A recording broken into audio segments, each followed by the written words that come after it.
السلام علیکم ورحمۃ اللہ وبرکاتہ۔ ذوالحج شریف کا پہلا جمعۃ المبارک آ گیا۔ سب بہن بھائی صرف ایک دعا اس طرح پڑھ لیں، جو شخص اس دعا کو اس طرح پڑھ لے گا اللہ تعالیٰ اس کی 80,000 حاجات کو پورا فرمائے گا اور ہر ایک دعا قبول فرمائے گا۔ نہایت آسان دعا بتانے جا رہا ہوں، یوں سمجھیں کہ ہمارے بچے کو یہ جو دعا آپ کو بتانے جا رہا ہوں یہ یاد ہے۔ اس دعا کو کب کیسے کس وقت پڑھنا ہے مکمل تفصیلات میں جانے سے پہلے گزارش ہے کہ اگر آپ نے ابھی تک چینل سبسکرائب نہیں کیا تو چینل کو کریں سبسکرائب اور بیل آئیکن کو دبا لیں تاکہ اس طرح کی لیٹسٹ اور نئی سنی ویڈیوز آپ تک بآسانی اور بر وقت پہنچ سکے۔ ذوالحج کا پہلا جمعۃ المبارک آ گیا۔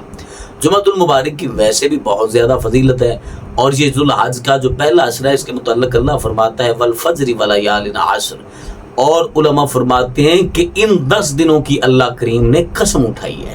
ذوالحج کے جو پہلے 10 دن ہیں، یکم ذوالحج شریف سے لے کر 10 ذوالحج شریف تک اللہ نے ان دنوں کی قسم اٹھائی ہے۔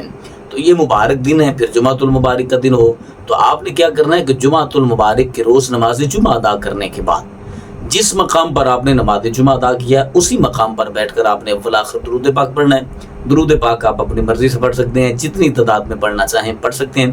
اس کے بعد آپ نے یہ دعا پڑھنی ہے حسبنا اللہ و نعم الوکیل نعم المولا و نعم النصیر، حسبنا اللہ و نعم الوکیل نعم المولا و نعم النصیر، اور پہلی مرتبہ بسم اللہ کے ساتھ پڑھنی ہے، اس کے بعد بغیر بسم اللہ کی آپ پڑھ سکتے ہیں۔